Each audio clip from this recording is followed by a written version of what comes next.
Hey guys, Hitman89 here, and welcome to my honest review on American Fugitive. It's developed by Fallen Tree Games and published by Curve Digital. It comes out May 21st on PC and PS4, May 23rd on Nintendo Switch, and May 24th on Xbox One. American Fugitive is a top-down action sandbox open-world indie game that takes place in Red Rock County during the 80s. You play as Will Riley, a man who is wrongfully accused of his father's murder, and you'll have to do whatever it takes to find the real killer. But we'll talk about the details more in a minute. For now, let's take a look at the graphics. American Fugitive doesn't look impressive. As you guys can see, everything looks average, if not below average. The vehicles look okay, there are trucks, vans and cars, but sadly no motorcycles. And the environments aren't bad either, but the game could use more visual effects and better lighting. Oh, and better physics too, cause most physics related animations seem to glitch out. But it's got a lot of destructible elements. Now when it comes to the performance, the game runs just okay, for now at least. Since I have it on PC, the graphics were automatically set to ultra, but the frame rate wasn't stable enough,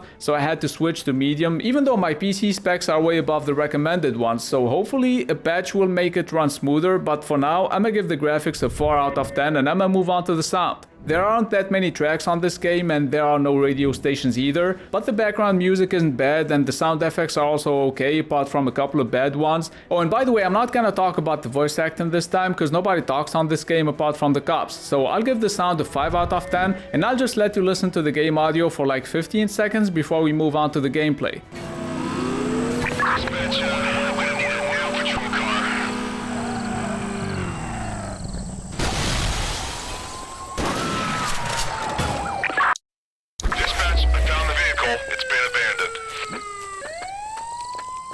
So American Fugitive is kind of a mix between GTA Chinatown Wars and the Dukes of Hazzard with some gameplay mechanics from games like Hitman. Oh, and by the way, I first played the game with the keyboard and mouse combo and then I switched to the controller, and I'm glad I did. So if you're gonna be playing this game on PC, I highly recommend that you use a controller if you wanna enjoy the game properly. Anyways, let me tell you what I like the most about this game. The first thing is that you have tons of possibilities. You can break into houses, you can change your clothes to escape the cops, you can even dress as a cop and go to the police station and steal some shit. You can knock people out or kill them and hide their bodies. You can also rob stores, vehicles and houses, but keep in mind you can only rob a bank during the story missions. Other than that, and even though the game is incredibly fun to play, there are a few things that I didn't like, starting with the illusion of choice. And don't get me wrong, when you break into a house for example and you find the owner, you get to choose whether you want to kill him, restrain him or release him. But when I say the illusion of choice, I'm talking about the dialogue options. Sometimes you get to choose what you want to say, and I actually started over after playing the game for about an hour and I picked different options just to see what would happen, so you get slightly different replies but the end result is the same. The second thing I didn't like is the AI. I felt like it was way too inconsistent because sometimes people will see you easily and sometimes it's like they're blind or something, I don't know. Same thing with the cops, by the way. Sometimes you barely touch their car and they would chase you down and try to kill you for that,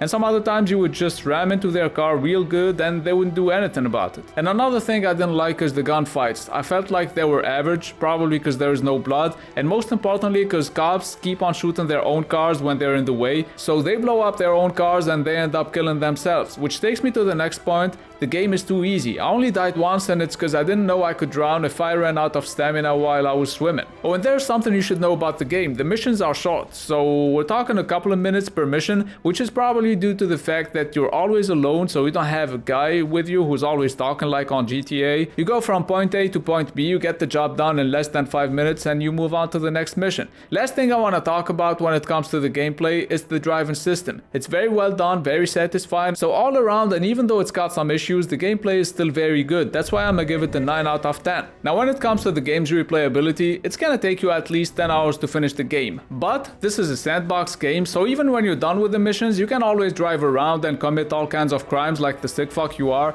Just kidding. You can also just look for secret stashes and beat time challenges, which is not really my cup of tea, I have to say, but the devs said they'll be adding rampage missions and some other stuff post-launch, so I'll give the replayability a 7 out of 10. Moving on to the fun factor, and if you like the very first GTA games and also Chinatown Wars, then you'll most likely enjoy playing American Fugitive too. I honestly had a lot of fun committing tons of crimes, and that's why the fun factor is gonna get a 9.5 out of 10. Last but not least, American Fugitive is gonna cost you 20 bucks on all platforms, so if you're looking for a game that will remind you of the old GTA games but with better graphics, physics and tons of new gameplay elements, then you should definitely get American Fugitive. Unless you're broke, then maybe wait for a sale so you can grab it for 10 bucks or less. But for now, I'ma give the value for money an 8 out of 10. American Fugitive is a nice little game that's got quite a few issues, nothing that can't be fixed though, and it's still incredibly fun to play, so I'ma give it a 7 out of 10. I really hope the devs add a map editor and some other modern tools to make the game better, and most importantly to make it last longer. Speaking of which, a co-op or an online mode would be great too. And that's gonna be it for this review. I hope you found it useful. Leave a like if you did, and by the way, special thanks to the publisher who provided me with the review code and made this video possible. Also, don't forget to check out my other videos, and if you like them, then please subscribe. It's been Hitman89. See you guys very soon.